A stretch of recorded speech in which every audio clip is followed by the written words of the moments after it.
비교적 추운 날씨가 이어지겠습니다. 서울의 지금 기온은 1.6도입니다. 아나운서 임수민이었습니다. KBS 1라디오 5시 뉴스를 마칩니다. 지금 시각은 5시 5분입니다. KBS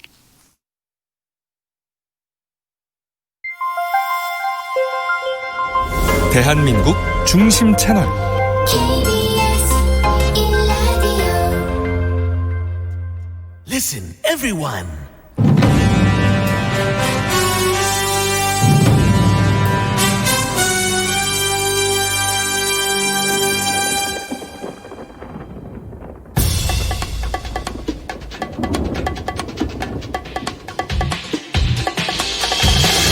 김용민 라이브.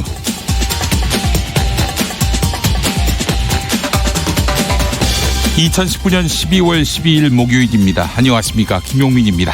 오늘 경찰 소환조사에 처음으로 응한 한국기독교총연합회 대표회장 전광훈 씨, 오늘 출석하면서 취재진에게 본인이 폭력 시위를 주도한 바 없다고 주장했습니다. 그러나 기록은 거짓말을 안 합니다. 시민단체 평화나무에 따르면 전광훈 씨는 9월 26일 청와대 진입 순국결사대 모임을 열고 여러분에게 사다리를 줄 것이다. 버스 위로 올라가야 한다. 무조건 버스를 뛰어넘어야 한다. 이렇게 지시한 사실이 있습니다. 아울러 탈북자들이 선발대로서 목숨을 건다고 자원해왔다. 이렇게 강조한 바 있습니다. 8월 26일에는 청와대에 들어가 대통령을 끌어내릴 순교자를 모집한다고도 했습니다. 이들은 현재 순국결사대라는 이름으로 활동하고 있고 경찰이 그 명단을 확보한 것으로 알려졌습니다. 그 수가 500명에 이른다는 첩보도 있습니다.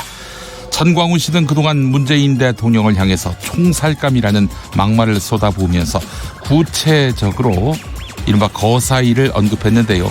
3월 1일 청와대로 진격하자 이렇게 처음 언급했고 8월 15일을 D-Day로 잡았다는 설도 있고 이후 10월 3일을 실행 날짜로 언급하면서는 예행 연습까지 시행했고 이번에는 돌아오는 12월 21일을 새로운 거사일로 삼았습니다.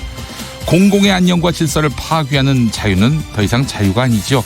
제어돼 마땅합니다. 공권력은 다른 무엇보다도 이 혹한에 청와대 앞에서 기약 없는 반정부 청야 집회를 이어가는 이들에 대한 배려를 잊지 말아야 합니다. 대다수가 고령자인 만큼 이들의 건강을 배려해야 하며 이들 때문에 행복 추구권을 침탈당하는 지역 거주민의 고통도 헤아려야 할 것입니다. 경찰 조사가 종교를 빙자한 불법 선거 개입 움직임의 쐐기를 박는 그런 공권력의 기강을 세우는 계기로 작용하기를 바랍니다. 당신의 저녁은 아침보다 똑똑하다. 여기는 김용민 라이브입니다. 대한민국에서 가장 겸손한 스피커가 되고 싶습니다. 여러분은 지금 KBS 1라디오를 듣고 계십니다. 영상으로도 함께 하실 수 있죠. 유튜브에서 KBS 1라디오 검색하시면 생방송 현장을 바로 보실 수 있겠습니다. 5시부터 7시까지 용수처에서 용수처장 김용민과 함께 해주시기 바랍니다. 자, 오늘도 힘차게 달려가 볼까요?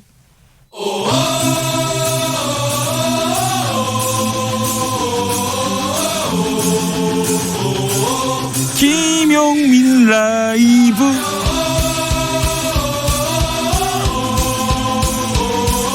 매일 오후 5시 5분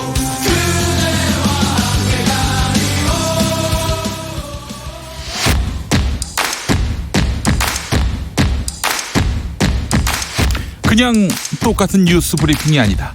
정치 뉴스 피로 해소에 딱 좋은 브리핑. 매일 5시 5분 절대 놓치면 안 되는 뉴스 505. 네, 뉴스 505와 함께할 정상근 기자 어서 오십시오. 네, 안녕하십니까. 네, 자, 오늘 어떤 뉴스부터 준비하셨습니까?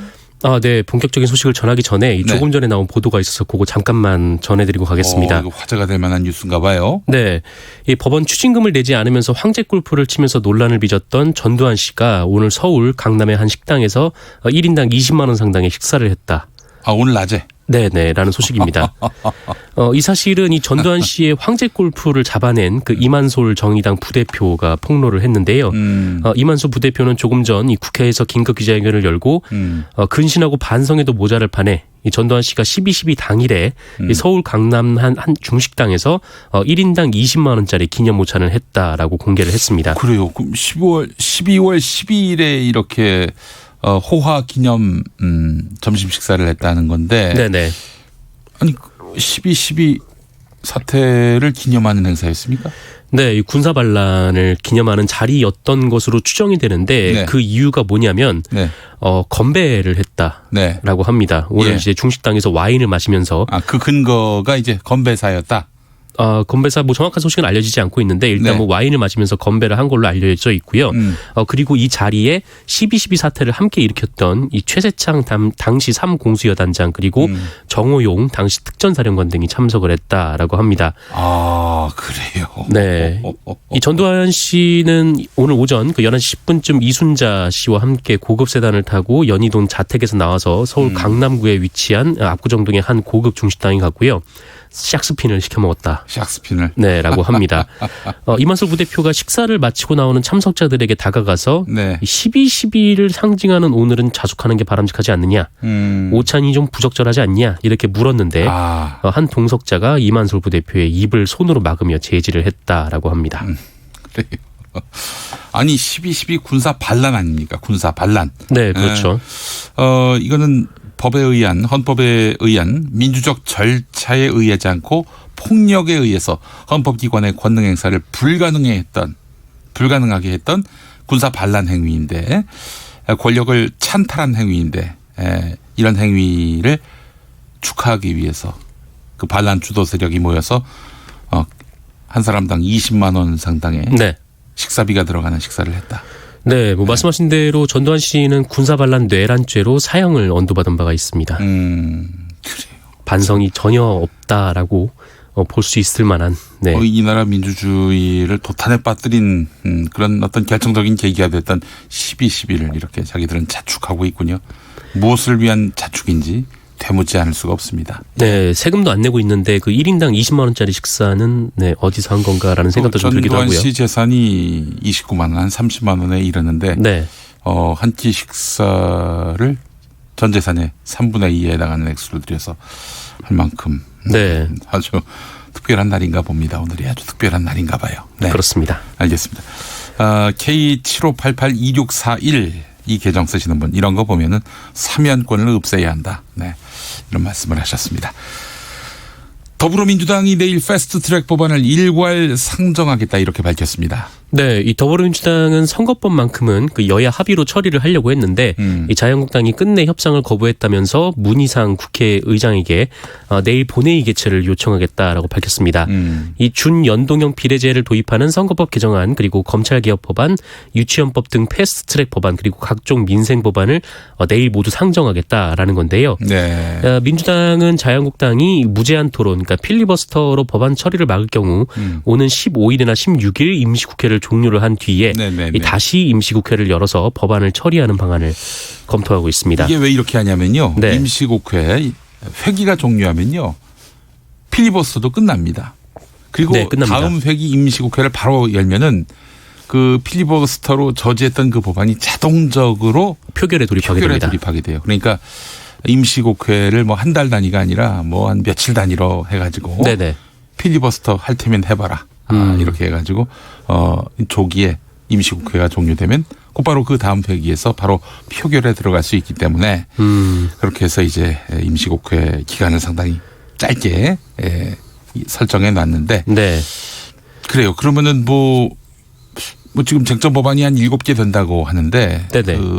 한 3, 4일씩 해서 7개 법안 곱하기 7하면은 계속 필리버스터 걸 경우에도 이달 안에 처리할 수 있겠다 하는 그런 판단이 서네요. 네, 그렇습니다. 네. 가장 먼저 할 것이 선거법으로 예상이 되는데 왜냐하면 내년 총선의 예비 후보 등록일이 17일이기 때문입니다. 그래서 네.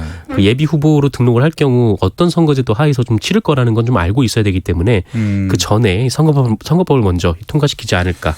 네, 그렇게 좀 그리고 생각이 되고요. 이제 4 더하기 1 그 협상에 함께하는 그런 나머지 야당들, 네네. 나머지 야당들도 사실 선거법은 민주당이 가장 불리하거든요.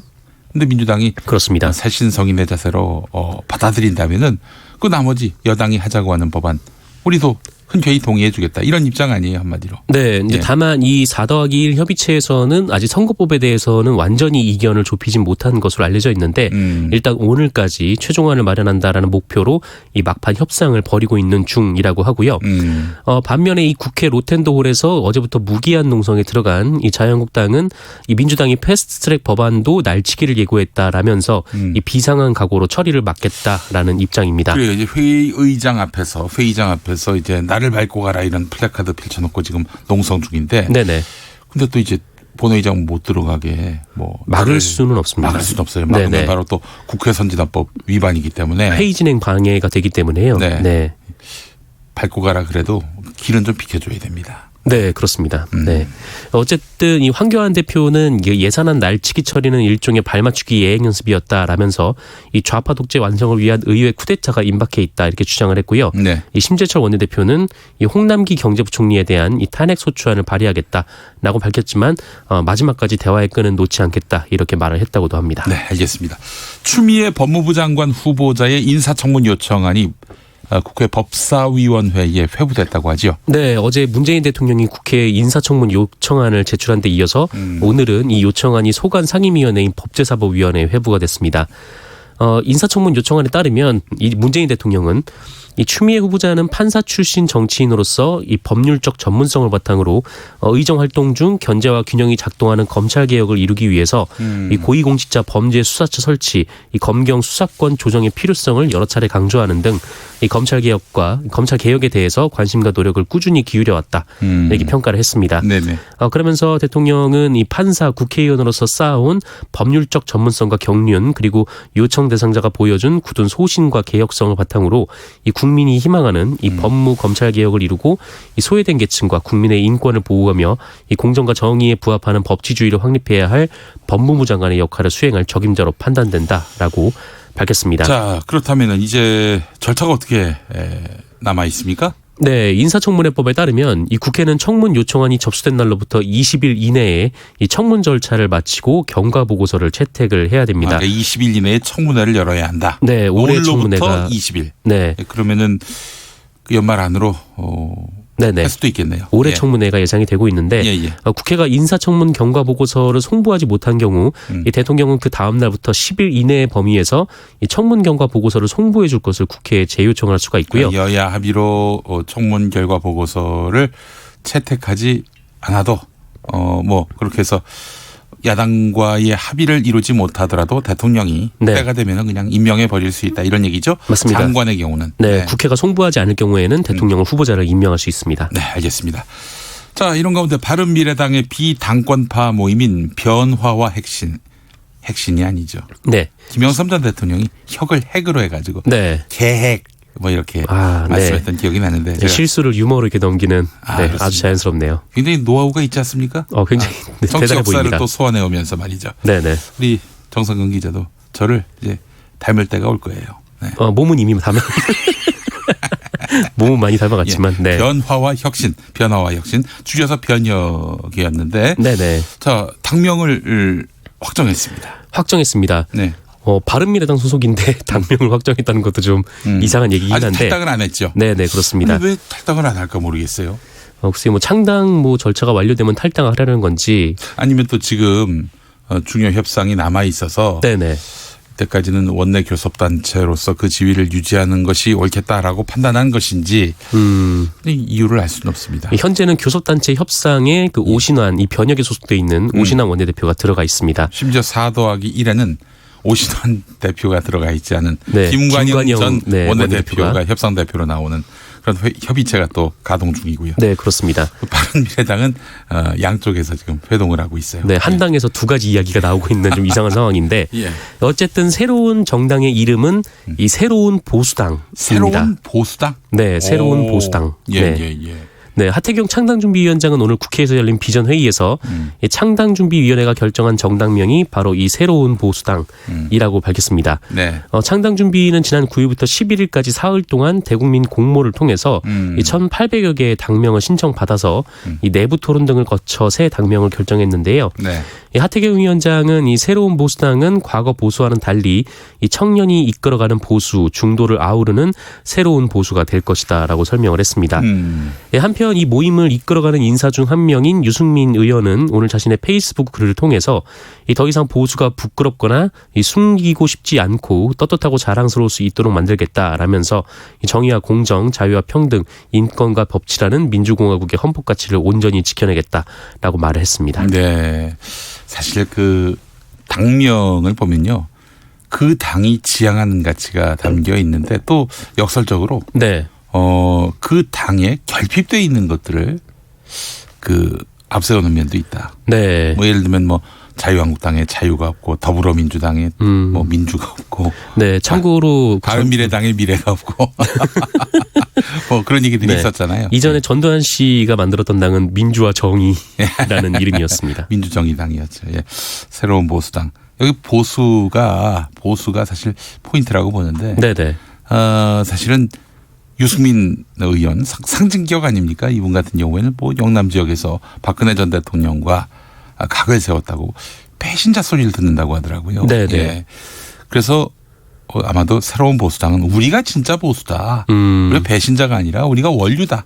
네. 우리가 그리고 몸체다. 이런 점을 강조하기 위해서 보수를 당명에다가 넣은 것은 아닌가. 근데 사실은 젊은이들을 끌어안는다고 이야기하면서 네. 보수라는 그런 가치를 당명으로 새긴다는 거는 좀 상당히 부담이 될 텐데 하는 생각이 들긴 합니다만. 그 좀 놀라운 거는 제가 어떤 보도에서 봤는데 이 한국 정당 사상 보수라는 당명을 사용한 게 이번이 처음이라고 그렇죠. 합니다. 진보라는 이름을 쓴 당은 꽤 있었어요. 네네. 네. 당당 50년대 진보당, 조봉암 당수에 네, 진보당이 그렇습니다. 있었고, 뭐 최근까지 뭐 통합 진보당, 뭐 그리고 진보 신당이라는 이름도 있었고요. 또 진보 정의당이 네. 나중에 이제 정의당이 됐습니다만은 근데 보수란 이름 들어간 당이 없었습니까 그동안? 네, 어떤 언론 보도에서는 이제 처음이라고. 원내 정당 중에. 네, 원내 정당 중에서는 그렇습니다.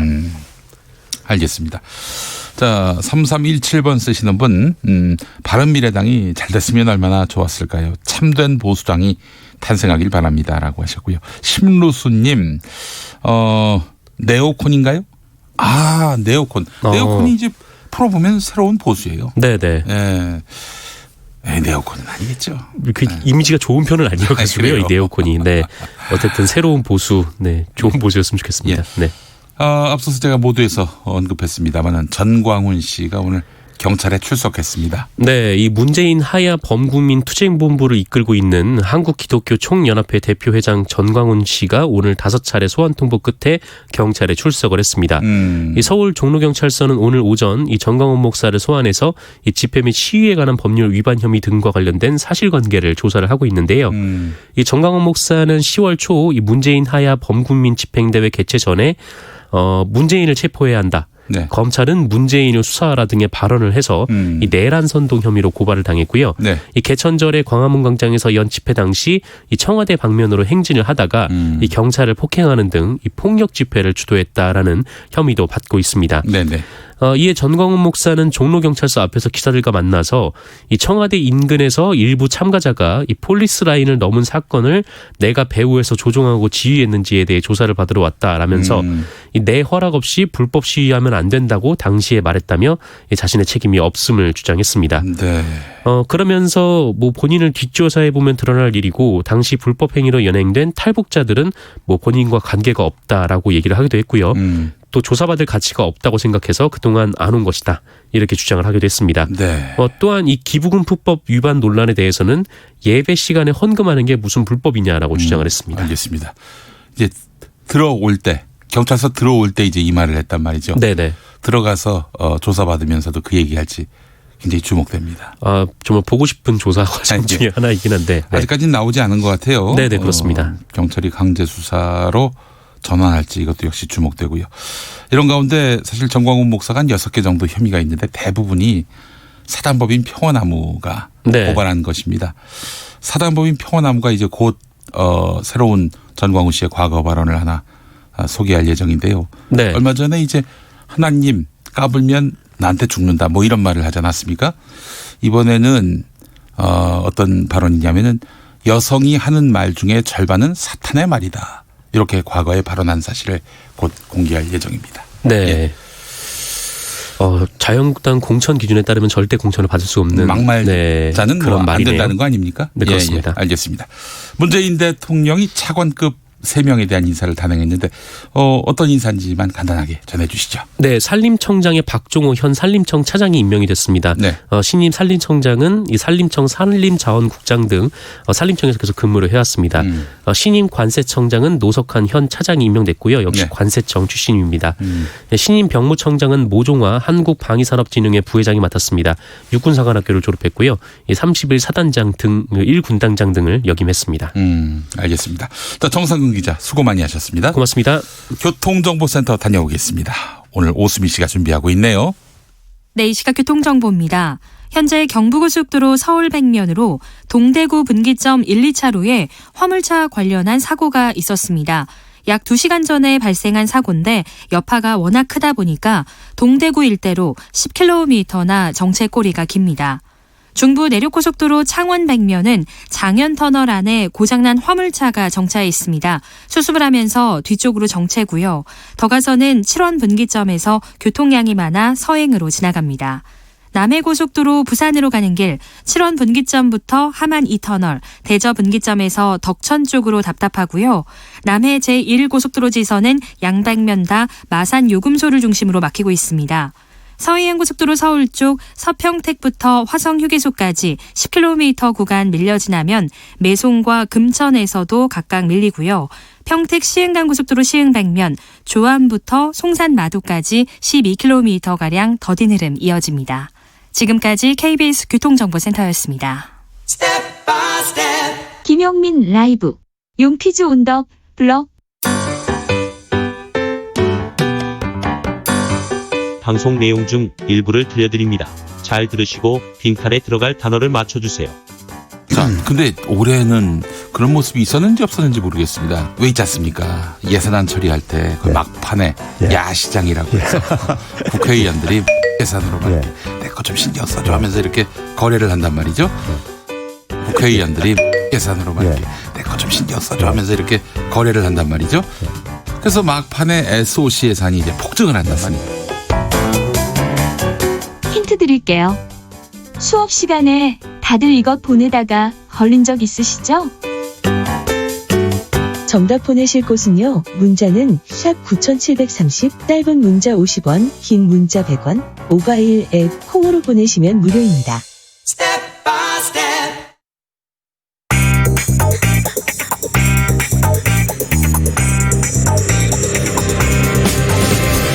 오늘 타임라인을 수놓은 말말말 김용민 라이브가 수집해서 들려드립니다. 소리로 듣는 그리고 세상을 읽는 뉴스, 세상의 모든 뜨거운 목소리, 그 말말말을 만나보겠습니다. 지금부터 볼륨 업, 귀 쫑긋 핫 소리.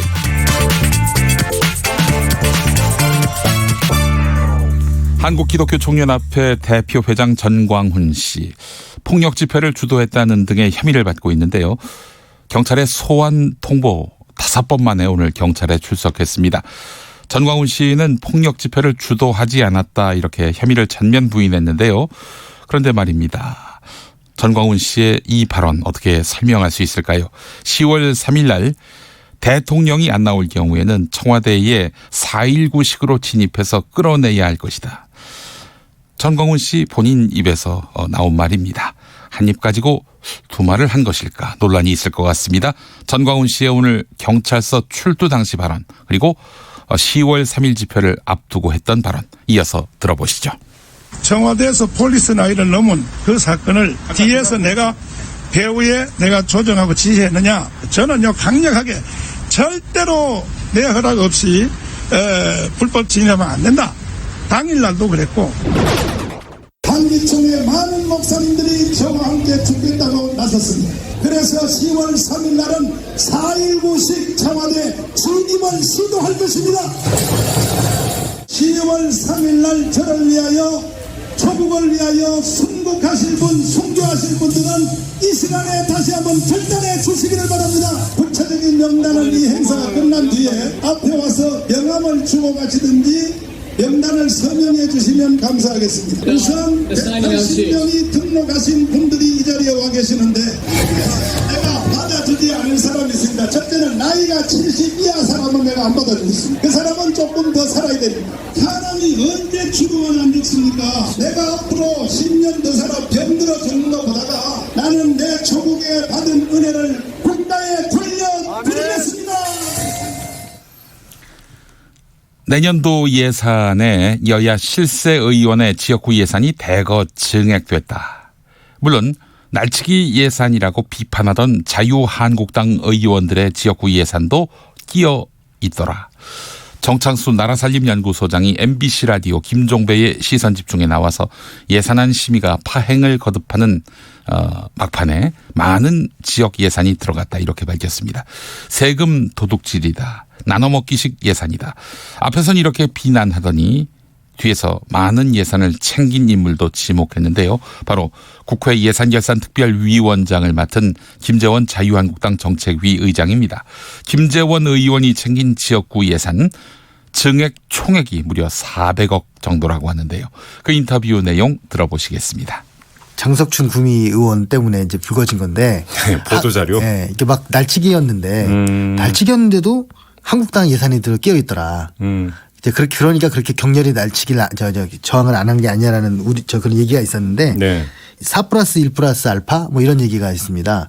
그래서 막판에 그 짧은 시간에 많은 지역 예산이 좀 들어갔습니다. 그래서 세금 도둑이라고 목소리 높이던 김재원 예결위원장의 지역구 예산도 많이 증액됐다면서요? 네, 뭐 LPG 소형 저장 탱크, 군의의상 국도건설 뭐 숫자로 이제 헤아리기 어려울 정도로 많이 있는데요. 네. 합치면 거의 한 400억 정도 되는 것 같습니다.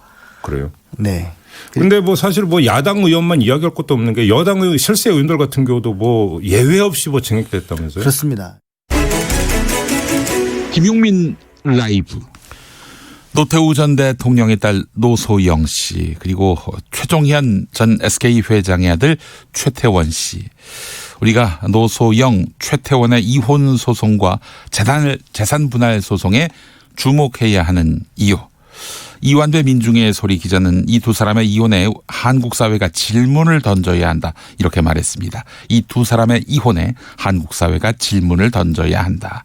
두 사람의 이혼과 재산 분할에 누가 더 가정 파탄에 책임이 있느냐 이런 관점에서 접근할 것이 아니라 두 사람의 결혼이 정경유착의 표본이었다는 점에서 달리 주목해야 한다 이런 얘기입니다. 시간을 거슬러 두 사람의 결혼 전인 1980년 노태우 전 대통령이 대한민국 최대 공기업인 유공, 대한석유공사를 당시 재계 50위권 회사였던 선경, 오늘의 SK에 넘겼던 시점으로 가보겠습니다. 팟캐스트 김용민 브리핑에 나온 이완배 기자의 설명 들어보시죠. 그런데 1994년 전두환이 백담사에서 돌아와서 최동규 전 동자부 장관이라는 자와 골프를 치는데 최동규가 물어봤다는 거예요. 카카. 그때 유공을 왜 선경에 넘기셨어요? 사람들이 많이 의아해합니다. 이렇게 물었더니 전두환의 답이 야 그거 내가 한 거 아니야? 노태우가 한 거야? 나도 그땐 몰랐어. 이렇게 답을 했다고 해요. 그리고 1987년 노태우가 대통령이 됩니다. 그리고 바로 이듬해인 1988년 그러니까 노태우 임기 첫 해에 노소영과 최태원이 기다렸다는 듯이 결혼을 합니다. 이제 퍼즐이 맞춰지죠. 1980년 노태우는 유공을 선경에 넘겨준 겁니다. 그리고 선경의 지원 아래 대통령이 되고 양쪽이 사돈을 맺고 이 시절에 노태우의 노후를 선경이 봐준다는 소문이 파다했었거든요. 이게 누가 봐도 정경유착이잖아요. 그래서 제가 노소영, 최태원 두 사람의 이혼에 한국 사회가 질문을 던져야 한다고 말하는 겁니다. 문재인 정부 청와대 비서실에서 근무한 전현직 참모진의 부동산 재산이 지난 3년 동안 평균 3억이 올랐다. 경제정의실천 시민연합의 분석입니다. 이 분석에 청와대는 소수의 사례를 일반화하지 않았으면 좋겠다. 이런 답변을 내놓았는데요. 그러자 김성달 경실련 부동산 건설개혁본부 국장이 CBS 라디오 시사자키 정관용입니다에 나와서 입장을 밝혔습니다. 소수 사례라니. 아니다. 비서실 전수조사다. 100건에 대한 결과를 발표한 것인데 이것을 소수 사례라고 한다면 현실과 맞지 않는 이야기다. 이렇게 말했습니다. 들어보시죠. 그 관보에 공개된 거는 공시지가로 공개하나요? 어떻게 공개하나요? 그 관련 법에 그 공시지가의 그 재산을 투명하게 공개하자는 취지임에도 불구하고 예. 공개 내용 기준은 공시지가입니다. 그죠. 이런 발표를 하자 청와대는 청와대 참모들 가운데는 재산이 는 사람도 있고 줄어든 사람도 있고 그대로인 사람도 있다. 네. 소수 사례를 일반화하지 않았으면 좋겠다 이렇게 말했거든요. 뭐라고 반박하시겠어요? 네, 저희는 그거에 대해서 저희도 오늘 전문자는 입장을 냈는데요. 사실 저희가 발표한 것은 그 소수 사례가 아니라 비서실의 전수조사입니다. 또 전현직을 다 포함해서 예. 가지고 있다고 신고한 부동산 65명이 아파트와 오피스텔을 가지고 있다고 했고 예. 그 건수로는 다주택까지 포함하면 100건이 되거든요. 예. 그 100건에 대한 가격 변화를 조사해서 밝힌 건데 이거를 소수 사례라고 한다면 알겠어요. 그야말로 오히려 좀 현실에 맞지 않는 얘기다. 돈이 모든 것을 바꾸지요. 신디 로퍼의 Money Changes Everything 듣고 오겠습니다.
속 인터뷰. 귀에 쏙 맘에 쏙 쏙쏙쏙 인터뷰 시간입니다. 여러분 월성원전. 월성원전이 있는 곳은 월성이겠죠. 월성이 어디 있는지 아십니까? 달월자를 써서 월성인데 달나라에 있을까요? 아, 모르는 분들이 대반입니다. 대한민국 경상북도 경주시 양남면 나아리에 월성 원자력 발전소가 있습니다. 그 탈도 많고 말도 많은 월성 원전이 경주시에 있습니다. 경주시에서 이 방송 듣고 계시는 분들, 아니 그래? 아니 경주시에 원전이 있어? 이렇게 생각하는 분들도 아마 아주 없진 않을 거예요. 자, 그리고 말이죠. 월성 원전 그 옆 양북면 봉길리에는 대한민국 유일의 중저준위 방사성 폐기물 처분 시설이 있습니다. 삼국시대 신라의 궁궐이 있던 곳에 지금의 원자력 발전소 그리고 원자력 폐기물을 처리하는 곳이 들어서 있는 것이죠. 자, 원전 옆에 사는 주민들은 한결같이 하나같이 우리 마을에 원전이 들어오면서 힘겨운 일들이 시작됐다. 이렇게 말합니다. 그러면서 이 원전이라는 존재를 미래 세대에게 물려줄 수 없다. 이렇게 말하고 있는데요. 이 메시지를 담은 영화가 오늘 개봉했습니다. 영화 월성을 만든 남태재 감독 초대했습니다. 어서 오십시오. 예, 안녕하세요. 남태재입니다. 자, 한 분 더 모셨습니다. 핵발전소 전문가지요. 얼마 전에 정의당 생태에너지 본부장이 됐어요. 이현석 에너지 정의행동 정책위원. 어서 오십시오. 네, 안녕하십니까. 네. 에너지 정의행동 대표로 지난번에 소개했는데. 예, 맞습니다. 예. 또 이렇게 또 새로운 일을 맡으시면서 예, 대표직은 내놓으셨군요. 예, 그렇습니다. 네, 정의당에서 활동하고 계시고요. 자, 영화 이야기로 들어가 보겠습니다. 영화 월성이 오늘 개봉했는데요. 영화 포스터에 이런 글귀가 있습니다. 5천만 전기복지를 위해 핵쓰레기를 끌어안은 곳. 자, 남태재 감독님, 월성 원전 인근에 사는 주민들을 그동안 이 카메라에 담으신 거 아니에요? 네. 예. 그 주민들의 상황이 어떤지 좀 말씀해 주시겠습니까? 네, 월성 원전 이제 인근에 갑상선암에 걸리신 환자분들이 뭐 상당히 있으시고요. 특히 이제 그 중에서 이제 이 영화 주인공인 황분희 할머니, 황분희 할머니, 황분희 할머니께서도 2012년도에 갑상선암 확진을 받고 수술하셨어요. 네. 그리고 이제 황분희 할머니는 월성 원전에서 1km 떨어진 곳에 살고 계십니다. 예. 914m까지는 사람이 못 살게 돼 있어요. 근데 거기서 약 한 90m 떨어진 곳에 할머니 댁이 있죠. 거기서 사시다 보니까 가족들 몸에서 이 삼중수소 방사능이 많이 검출이 많이 됐어요. 이게 만약에 월성에 원전이 없었으면, 월성 원전이 없었다면은 이런 증상 같은 것들이 발견될 리 만무하지 않았겠는가라는 게 주민들의 얘기 아닙니까? 예, 그렇습니다. 예. 그전에는 뭐 이런 질병을 갖고 있는 분들, 그 원전이 생기기 전에는 이런 그 고통을 겪으신 분들이 있었는지도 한번 그거 따져봐야 될 것 같은데. 네, 뭐 사실은 뭐 이렇게 의학적 통계라는 것이 다 뭐 자세하게 있질 않아서 그걸 뭐 정확하게 데이터적으로 얘기하기는 좀 어렵습니다만 이제 경험적으로 이제 주민분들이 말씀하시는 걸 보면 뭐 원자력 발전소 들어오기 전에는 이런 갑상선암 같은 병이 별로 없었는데 그 뒤로 많이 늘어났다 이런 말씀을 하고 계십니다. 네, 그렇군요. 자, 주민들 암 발병률이 갑자기 늘어난 것이 핵발전소 때문이다. 이렇게 단정하기에는 원인 관계가 아직 확실히 드러나지 않았다고 말씀하셨는데 이현석 본부장님 어떠세요?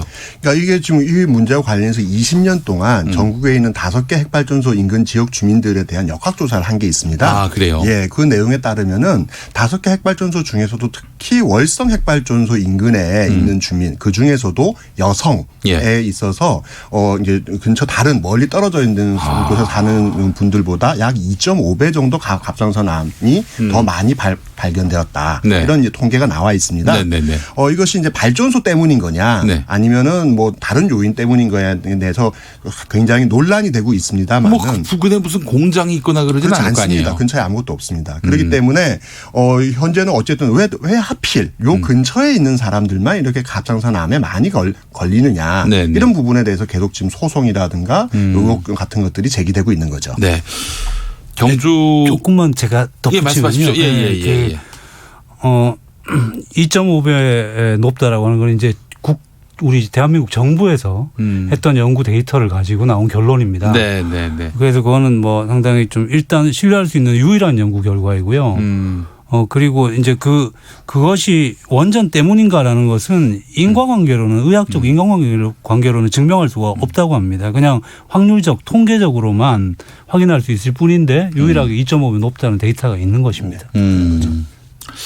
알겠습니다. 아, 그래요. 그래서 경주 월성 원전을 폐쇄해야 한다 이런 목소리가 커지고 있는데 최근 시민단체들이 모여서 경주 핵발전소 폐쇄 전국 운동본부를 발족했는데 이 자리에 이현석 본부장 계셨죠? 네, 그렇습니다. 월성 핵발전소에 대해서 좀 개관을 좀 설명해 주시겠습니까? 언제 만들어지고 또 현재 어떤 형태로 가동되고 있는지. 지금 이제 월성에 1, 2, 3, 4호기 해서 4개의 발전소가 있었는데요. 그 중에서 이제 월성 1호기의 경우에는 설계 수명이 다 끝났습니다. 그래서 지금 현재 이제 연구 폐쇄 중인데 가동 중단 상태인 거죠. 예, 그렇습니다. 예, 그런 상태고요. 근데 이제 최종적으로 이걸 폐쇄시키자는 것이 이제 아직 최종적 결정이 좀 안 났습니다. 그것이 이제 지금 현재는 원자력 안전위원회가 관련해서 최종적인 결론을 지어야 되는데 그걸 둘러싸고 지금 논란이 좀 진행이 되고 있는 중이고요. 2, 3, 4호기는 현재도 가동 중에 있습니다. 아, 그래요. 네. 알겠습니다. 일단 앞서서 월성 원전 주변에서 특히 아주 징후가 암 발병 징후가 뚜렷하다 이런 말씀하셨는데 왜 월성 원전이 다른 원전에 비해서 이렇게 상태가 나쁜 악영향을 미치고 있다는 의심이 드는지요? 일단은 분명한 것은요. 우리나라에 있는 5군데 지역에 있는 모든 핵발전소에서 기체나 액체 상태의 방사성 폐기물이 계속 나옵니다. 근데 그 중에서도 월성은 중수로라 그래서 이제 다른 발전소랑 이제 원자로의 타입이 다른 거죠. 예, 그래서 여기는 특별히 삼중수소라고 하는 기체 상태의 방사성 물질이 더 많이 나옵니다. 그러다 보니까 이제 인근 지역 주민들에게 이제 영향을 미치는 거고요.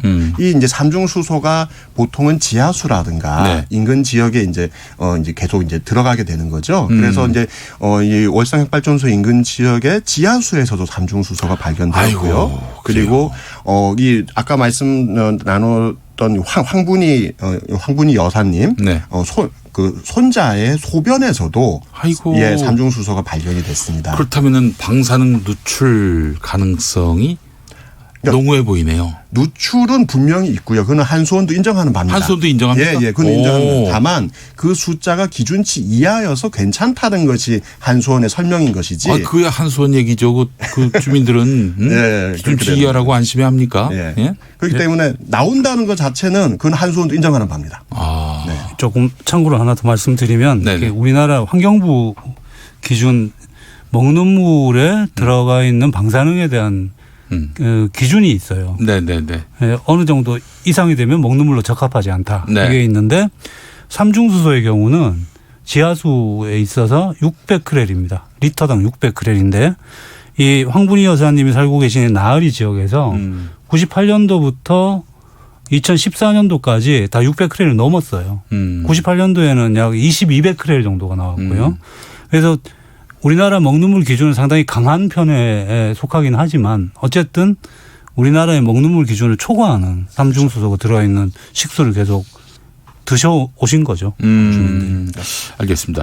7056번 쓰시는 분 휴대전화 뒷번호인데요. 저는 본가가 경주시 양북면 장항리 현 한수원 본사가 있는 곳이고요. 경주에 있는 거 맞죠? 경주입니다. 지금 사는 곳은 울산 북구 매곡동 월성 원전에서 차로 15분 거리에 살고 있습니다. 저희 아버지도 갑상선 암에 걸리셨다가 임파선으로 전이 됐다가 돌아가셨어요.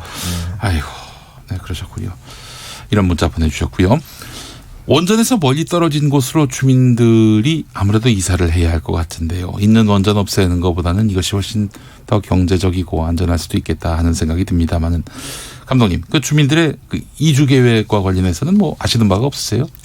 네, 주민분들이 몸속에서 삼중수소가 나온다는 걸 또 아시고 수명이 다 된 월성 1호기를 계속 가동을 연장을 하기로 결정을 했을 때 그게 6년 전입니다만은 그때부터 이사를 가기 위해서 많이 애를 쓰셨어요.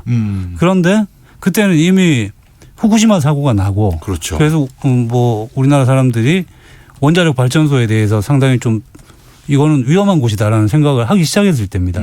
그러다 보니까 원전 가까운 곳에 집이나 땅이 팔리지를 않는 겁니다. 그래서 어디 가서 살아요? 자력으로 나갈 수가 없는 거예요.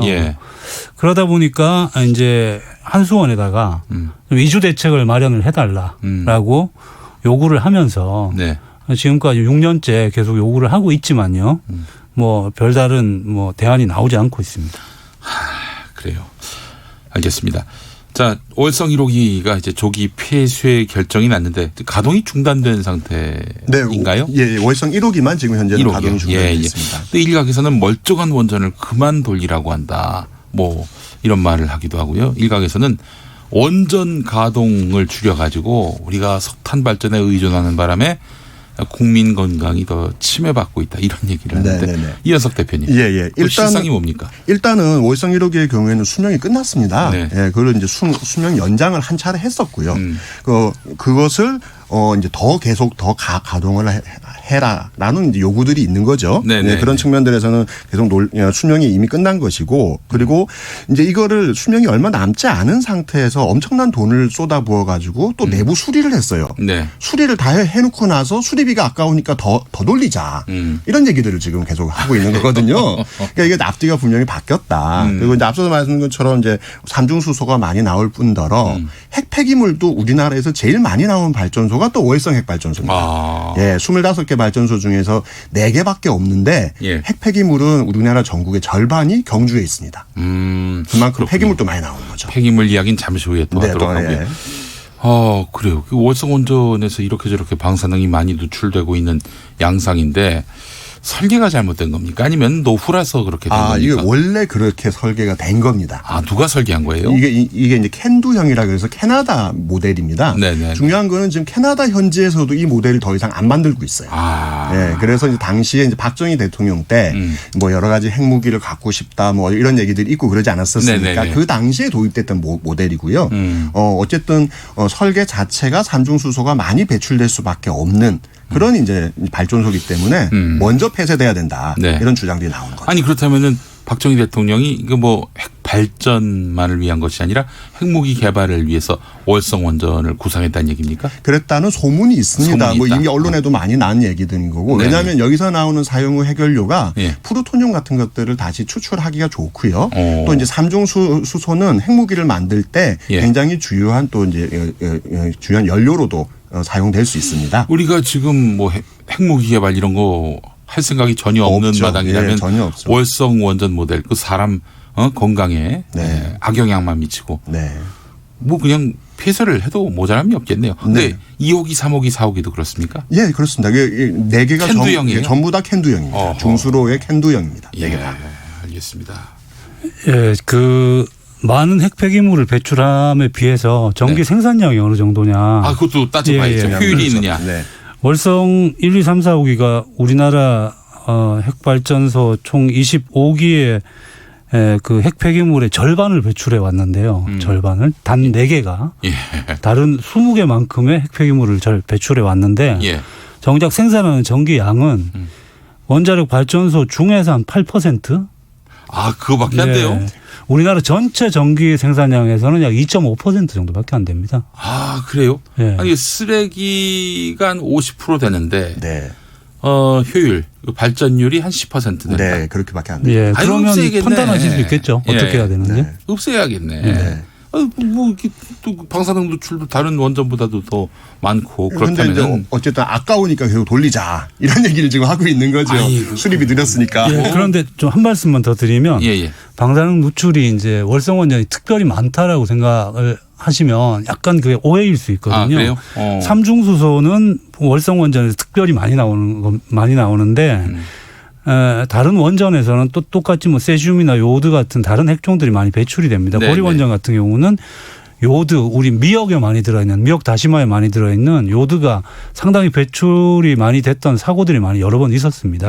그렇게 보면 월성 원전만이 방사능을 많이 배출하는 것이 아니고 모든 원전들이 방사능을 배출할 수 있는 위험성은 똑같이 가지고 있다. 이렇게 보시는 것이 맞을 것 같습니다. 알겠습니다. 자, 황분이 할머니가 이 영화의 사실상 이제 주인공인데 주인공이십니다. 가족분들이 원전으로 인해서 심각한 건강상의 치매를 받았던 것이 또 사실로 드러나고 있는 상황이고. 자, 이 핵 폐기물 얘기도 한번 해보겠습니다. 고준위 핵 폐기물 뿐만 아니라 저준위 폐기물까지.